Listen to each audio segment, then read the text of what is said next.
아, 김민재 드디어 히어리거가 떴어요. 아, 진짜 바이에른 뮌헨 히어리거가 떴어. 의미가 다르잖아. 로마노가. 로마노가 이거 띄었으면 가는 거 아닙니까?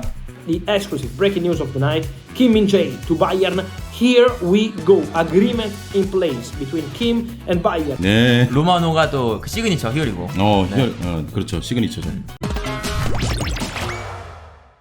진짜 뭐 초고속으로 좀 했다고 하는데 그 얘기는 네. 그거잖아. 예를 들면 뭐 중국, 터키, 지금 나폴리 여기까지 정말 이렇게 이적을 1년 만에 그것도 그래서 최고에 있는 바이에른 뮌헨으로 간 사례가 있나 싶을 정도로. 맞아요. 그러니까 사실 심지어 몇 시즌 있었던 것도 아니고, 그러니까 중국에서 튀르키예로 갔을 때 그냥 튀르키예에서 한 시즌. 그렇지. 나폴리로 가서 한 시즌. 그 다음이 바이에른 뮌헨이거든요. 그러니까 바이에른 뮌헨은 사실 레바민이고 바이에른 뮌헨보다 높은 클럽을 사실 딱히 말할 수가 없어요. 아, 그럼. 그렇기 맞지. 때문에 그 축구를 하는 사람이라면 갈 수 있는 최정상에 간 거거든요. 그렇지. 그러니까 이 2시즌 만에 유럽에 가서 2시즌 만에 최정상을 찍는다. 이거는 정말 축구 역사상을 살펴봐도 그렇게 흔한 사례는 아닐 것 같다. 사례를 진짜로 찾기가 어려울 거예요. 네네. 왜냐하면 이제 어쨌든 중국에 있다가 바로 가거든요. 그쵸. 네. 중국에 있다가 터키를 가고 거기서 한 시즌 만에 나폴리를 갔는데 나폴리에서 33년을 우승시키고 바로 바이에른 뮌헨을 갔거든. 근데 이거는 무슨 말도 안 되게 어떤 건물로 올라가는데 그냥 건너뛰고 막 10층 가서 그냥 꼭대기까지 가버린 거구나. 네. 되게 독특한 아주 그런 이제 커리어로 좀 남을 것 같고요. 맞습니다. 이렇게 되면은 이 정도의 커리어와 이 정도로 좀 수익 상승하는 걸 보면 투엘은 네. 지금도 뭐 보도에 그런 거 나오던데 확실히 그냥 주전 옵션, 그렇죠. 1옵션, 네. 당연히 3발 옵션으로 데려가는 건 난 분명하다고 봐요. 네. 이건 뭐 사실은 바이에른 뮌헨이 보통 이제 돈을 상식적인 수준에서 보통 쓰는 팀이잖아요. 그런데 그렇지. 이 바이에른 뮌헨이 협상 방식이 있죠. 내가 원하는 선수 꼭 필요하다 하면 그냥 바로 바이아웃. 그렇지. 바로 그 팀이 요구하는 금액을 바로 내놓습니다. 근데 지금 김민재의 사례가 딱 그렇거든요. 그렇다는 건 분명히 바이에른 뮌헨 쪽에서 이 김민재는 핵심 자원으로 노리고 있고, 그리고 이제 뭐 김민재 선수의 뭐 연봉이 뭐 구체적으로 공개된 건 아니지만 이제 예상되는 금액들이 있어요. 근데 그 금액들이 보통 그 분데스리가 전체에서 한 10등, 9등 요쪽이거든요. 돈 많이 버네. 그러면 이거는 사실은 핵심 선수가 아니면 이 정도 대우 안 해주잖아요. 그렇지. 그래서 이거는 100% 핵심 선수로 데려가는 거다. 그러니까 금방 얘기했던 거에 약간 제가 설명을 좀 해드리면 이런 거예요. 네. 페노가 얘기했던 게 바이에른 뮌헨은 선수를 영입하는데 굉장히 신중하다. 돈 막 쓰지 않는다라고 하는 건 바이에른 뮌헨을 포함을 해서 분데스리가는 뭐 그냥 그 패닉바이라도 이런 걸 절대 안 합니다. 그쵸. 예. 아니면 뭐 어떤 유망주 같아서 경합 붙어가지고 야 제가 이 정도 만약에 500억짜리 선수인데 내가 빨리 사야 되니까 700억, 800억, 1000억 줄게. 이런 거 안 해요. 맞아요. 그건 독일 사회가 갖고 있는 따박따박 문화하고도 연결되어 있는 건데 정확하게 이 선수의 계산을 해서 정말 꼭 필요할 때만 딱 투자합니다. 그래서 거기는 외양을 억지로 키우지 않아요. 그래서 독일 분데스리가가 여러분들 그거 아십니까? 은근히가 아니지. 대놓고 평균 관중이 높은 거? 그쵸. 굉장히 내실 있게 해요. 맞아요. 막 부채 경영 막 이런 거 안 합니다. 막 돈 억지로 끌어서 가지고 어렵게 하고 그래서 막 팬들에게 부채 갚으려고 그러면 어떻게 해야 돼? 시즌 티켓 올려야 되잖아. 올리면 또 팬들 항의하고 이런 게 아니에요. 그래서 따박따박 올라가는 되게 내실 있는 경영을 해서 선수를 뽑을 때도 정말 김민재가 그렇게 좋아? 그러면 딱 오케이. 김민재만 집중한다. 그러니까 지금 얘기하는 게 정말 김민재는 그냥 필요할 때 한번 스페어로 쓰자. 이거 아니라는 거예요. 맞아요. 스쿼드 플레이어가 아니에요. 그쵸. 예, 지금은 그냥 주전 선발 옵션으로 지금 데려가는 거예요. 그 코로나 때도 있었구나. 저기서 계속 말 좀 끼라고 막 끄덕끄덕만. 코로나 때도 재정 관리 잘해가지고 그런데 적자 없는 구단 중에 하나였어요. 바이에른 뮌헨이. 그렇죠. 예. 이 분데스리가 구단들이 다 그렇고 네. 이번에 그 케인 사례를 봐도 그게 왜 케인으로 돌아섰냐? 무한히 문의했더니 무한히가 그 프랑크푸르트에서 1000억 달러. 그러니까 바이에른 뮌헨이 그 정도까지는 아닌데. 너는 그 정도는 아니야. 그래서 바로 무한히 포기. 네. 이런 구단이기 때문에 김민재를 딱 데려가는 건 이거는 뭐 투엘 감독도 마음에 들었고 이제 뭐 루메니게나 이런 바이에른 뮌헨의 새로운 보드진도 마음에 드는 선수가 아닐까. 네. 히트맵을 좀 우리가 보죠. 이제 선발조라고 했으니까 네. 그러면 선발로 뛰었던 선수들 더 리우트, 우파메카노와 네. 김민재 히트맵을 좀 비교해 보면서 어떻게 뛸지. 이게 더리우트 네. 히트맵이죠. 여기서 이제 패너가 설명해줄 건 이런 거잖아요. 그러니까 센터백 중에 왼쪽으로 뛰었다는 거잖아요. 그쵸. 더리우트가 이제 우파메카노에 비해서 왼발을 더 잘 씁니다. 그래서 우파메카노 더리우트가 나왔을 때는 더리우트가 왼쪽에서 뛰었어요. 그래서 이제 왼쪽에서 많이 뛴 장면들이 나오는데 여기서 독특한 거 뭐냐? 박스 안에서 히트맵이 형성돼 있습니다. 아, 그러네. 네, 앞쪽으로. 이건 뭐냐? 그만큼 바이린뮌이 엄청 공격적이라는 거죠. 아, 그렇지. 세트피스도 많이 나오고 자연스럽게. 그리고 심지어 더리우트가 3백으로 나올 때는 가끔씩 오버래핑을 해서 박스 안으로 들어가기도 해요, 실제로. 그러니까 이제 일단 바이린뮌이라는 팀은 딱 요것만 봐도 김민재 선수가 나폴리에서 엄청나게 올라와서 공격을 했잖아요. 근데 바이린뮌은 더 올라와서 합니다. 그렇게 보시면 돼요. 저기 센터백의 히트맵이라는 거잖아. 네, 그쵸. 공격형 미드필더까지 올라가고 박스 안에 들어갔잖아. 난 저 딱 보면서 손흥민의 히트맵하고 똑같은데. 아, 그러네. 토트넘에. 손흥민 수비가 다 많이 해가지고 저렇게 되거든. 네. 이거 토트넘 손흥민의 히트맵하고 똑같은데. 아니 그 나폴리 때도 김민재가 굉장히 많이 올라가가지고 뭐 패스도 해주고 슛도 때리는 장면이 있었잖아요. 그럼 바이에른 가면 그런 장면 자주 보겠네. 그것보다 더 공격적으로 뛰고 더 커버를 해야 되는 범위가 넓어지죠. 네. 우파메카노 히트맵도 있어요. 우파메카노 오른쪽에 뛰었지. 네, 우파메카노는 심지어 3백에서도 약간 오른쪽에서 뛰고 막 이랬기 때문에 더 넓죠. 네. 좌우로는. 이런 거 보니까 김민재 선수를 왜 이렇게 적극적으로 영입하려고 하는지 알겠네. 그쵸. 저렇게 높게도 올라가야 되고 넓게도 커버해야 되는. 그러니까 그럼 김민재 특징하고 딱 부합되는 거 아니에요? 딱 맞는 유형이죠. 김민재 히트맵 있어요? 그냥 딱이야. 그쵸. 이 팀의 딱이야. 비슷하네. 김민재 선수랑 다 비슷하죠. 네. 더리우트, 그러니까. 우파메카노 이게 비슷비슷한 그 유형을 당연히 지금 원하고 있는 거고 이제 김민재 선수가 그런 것 같아요. 페네르바체, 나폴리 일단 팀을 너무 잘 골랐습니다. 페네르바체에서도 이제 중계를 하셨지만 원백. 그렇지. 원백을 하면서 일단 유럽 무대에 와서 내가 이 넓은 공간을 혼자서 커버할 수 있다는 걸 보여줬고 나폴리에 가서는 리그 우승팀에서 뒷공간을 커버할 수 있다는 걸 보여줬고 네. 그 다음이 이제는 바이에른 뮌헨은 정말로 바이에른 뮌헨이 수비 라인을 내리는 팀이 정말 단 한 구단도 없거든요.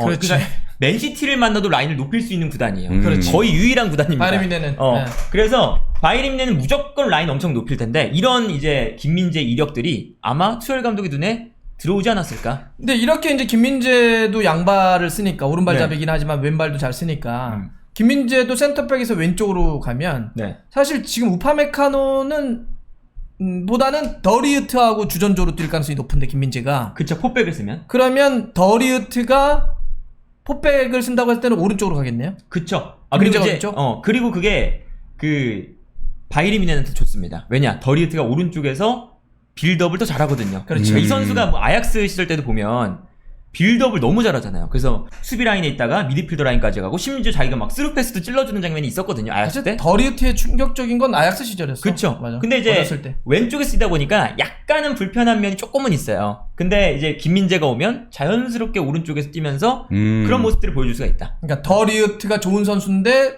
더리우트가 더 잘하는 거를 할 수 있게 그쵸. 김민재가 가면 네.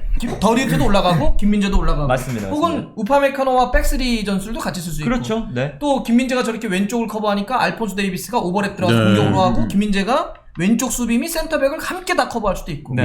이러니까 이제 투엘이 내려가는 거죠. 3픽이면 그럼 왼쪽부터 김민재, 더리우트, 우파메카노 이렇게 되는 거고. 그렇게 될 수도 있고 아니면 이제 뭐 더리우트를 조금 더 올리고 싶다 공격적으로 그러면 더리우트 왼쪽 김민재 중앙이 될 수 있죠. 그럼 이제 우파메카노 더리우트가 올라가면 김민재가 이제 뒤에 다 페네르바체 처리해주고. 때처럼 뒤에 다 공간 커버하고 그런 형태도 나올 수가 있긴 합니다. 그래서 네. 이제 그 백스리 쓸 때 비대칭이니까 워커를 영입하려고 하는 그쵸. 이유도 그런 거죠. 네네네. 맨시티에 펩이했던 것처럼. 예, 그래서 워커가 연결되기는 하는 거죠. 그래서 지금 이 바이에른 뮌헨의 수비 라인을 보면요, 김민재가 합류를 하면서 유럽에서 제일 세요. 생각해보면 맞아요. 더리우트, 우파메카노, 김민재 네. 이 세 명이 있다는 게 사실은 맨시티보다도 수비적인 안정감은 더 좋은 구단이거든요. 그래서 이 바이에른 뮌헨이 다음 시즌에 일단 골을 많이 먹히진 않을 것 같다. 요즘 축구는 큰 흐름 몇 가지 특징을 잡아볼 수 있겠는데 그 중에 하나의 트렌드가 뭐냐면 뒤에서부터 하는 축구거든요. 그쵸. 예, 그게 빌드업이건 뭐건 간에 뒤에서부터 안정적으로 가져가서 수비도 하고 빌드업도 해야 돼서 수비 진영을 구축하는 게 되게 중요해요. 그래서 우리가 지난 시즌에 유럽을 제패했던 맨시티를 한번 봐요. 펩이 어디다가 돈을 더 훨씬 더 오랫동안 집중해서 돈을 썼는지. 수비 라인을 갖추려고 정말 돈을 엄청나게 썼었거든. 그래서 거기가 안정되니까 이제 혼란 영입하고 그러면서 완성 그래. 퍼즐을 맞췄죠. 지금 바이에른 뮌헨도 이렇게 뒤를 계속 강화시키려고 하는 건 요즘 축구의 트렌드하고도 부합되는 맞습니다. 거예요. 예. 뒤가 안정적이기도 해야 되고 또 이렇게 강한 팀들은 라인을 끌어올리니까 또 그것도 필요하고 빌드업도 해야 되니까 그래서 이렇게 지금 바이에른 뮌헨도 새로운 어떤 제국을 건설하는 데 있어서 뒤를 강화시키고 있고 여기에 김민재를 선택했다는 네. 게 사실 이거는 약간 우리가 국뽕을 맞아도 돼요. 예, 그쵸. 이런, 큰 이런 위대한 팀이 대단한 팀이 그런 어떤 변화 속에서 김민재를 선택했다는 거니까. 그럼 볼까요? 뭘요? 역대 아시아? 봐요? 아 궁금해. 그러니까 바이에른 뮌헨은 우리가 레바민이라고 하면서 네네. 늘 저런 팀이 우리 선수가 언제 가나 이랬었는데 아시아 선수들의 도전 어떤 선수가 있는지 9899 때 알리다이 알리다이. 예 유명한 선수죠 이 선수는 뭐 그럼요, 알리다이. 예, 유명한 선수죠. 그리고 저때 43경기 7골 넣네 1586분 네. 넣고 그리고 또 이란의 알리 카림이 카림이. 0405 때 하세미안 이란 선수가 많이 갔네요 바이에른 뮌헨에. 그렇죠. 예. 왜냐면 다이가 가고 그러면서 약간 문을 연 게 있고 네. 그다음에 이제 카리미나 이렇게 해서 이어지는 게 있었죠. 하세미안하고 네. 세 명이 갔었고 일본에 일본도 있었네. 우사미 다카시. 다카시 같은 경우는 저 친구는 원래 간바오사카인데 임대를 갔었어요. 네. 맞습니다. 임대를 가면서 그때 완전 이적 옵션을 붙이고 갔는데 저 친구도 아마 챔피언스리그인가 나가면서 일본 최연소 챔피언스리그 출전 기록인가 이런 거 세워요. 바이에른 뮌헨에서. 그리고 저 친구도 아마 챔피언스리그 결승전인가 명단이 들어가나? 뛰지 못했어. 네. 아하, 우사미가. 그래서, 많은 경기를 못 뛰고 네. 우사미는 그냥 약간 커리어가 좀 끝나는 거였고 알리다이는 사실 의미가 있죠. 그래서 활약에 지금 보면 출전 시간은 카리미가 좀 더 네네. 많은데 네. 근데 다이는 지금 한 시즌 뛴 거잖아요. 그쵸. 저때 아마 아시아 선수로 최초로 유럽 챔피언스리그 본선을 뛴 친구.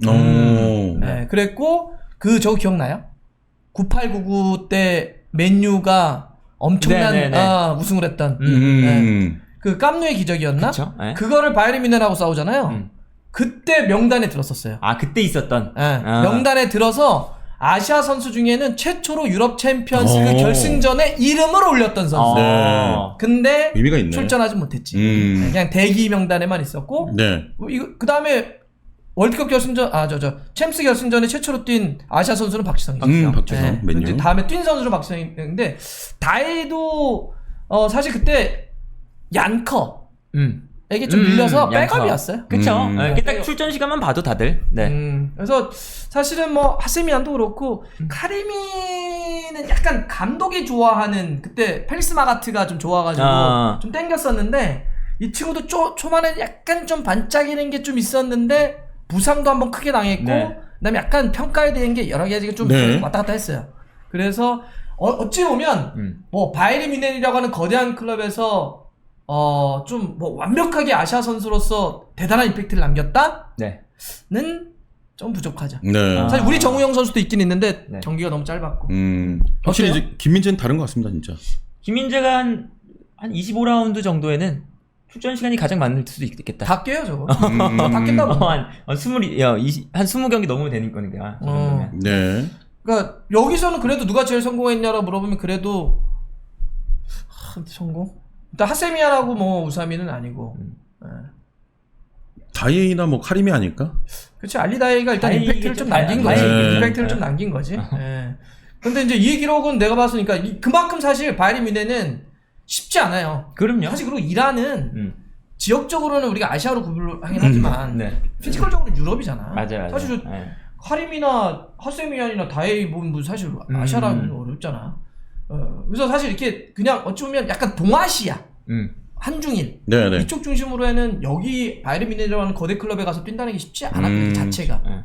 그다음에 그 80년대 뛰었던 차분 같은 경우도 맨날 그러잖아요. 바이에른 뮌헨은 분데스리가에서 뛰는 선수들에게도 아예 차원이 다른 네. 꿈의 클럽이다 이런 얘기를 하죠. 거기에 지금 김민재가 가는 거고요. 네. 초반에 말씀드렸던 것처럼 주전 쪽으로 가는 거고 그쵸. 이런 기록들은 모두 다 깨버릴 겁니다. 그럼요. 예, 모두 다 깨질 거예요. 그리고 심지어 김민재는 수비수죠. 그렇지. 그것도 있죠. 아시아 선수가 이제 사실은 분데스리가가 피지컬적으로도 워낙에 좋은 곳이기 때문에 이제 약간 이제 공격 쪽에는 그래도 좀 민첩하고 이런 선수들이 있을 수 있지만 수비 라인은 무조건 피지컬이잖아요. 그래서 아시아 선수들이 들어가기 힘든데 어렵지. 심지어 바이에른 뮌헨에서 핵심 선수를 데려간다.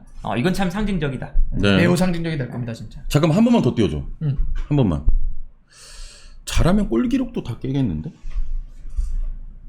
통상골. 통상골 7골이 다 워낙 공격적이구만. 그쵸, 그쵸. 뭐 헤더골도 있고 뭐 아마 하니까. 세트피스도 김민재 머리 지난 보고 시즌보다 더 많이 넣을 수도 있죠. 물론 뭐 한 시즌 뛰어서 7골. 일곱 골은 좀 수비수 좀 어려울 수 그렇고. 있는데. 한만 3-4시즌 하면 한 4골 정도나 동률 정도 한번 기대해 볼 수 있을 것 같은데. 3-4시즌. 알겠습니다. 좀 빨리 뛰는 거 보고 싶네요, 진짜. 바이에른 뮌헨 가서. 대단한 팀이에요. 예, 예.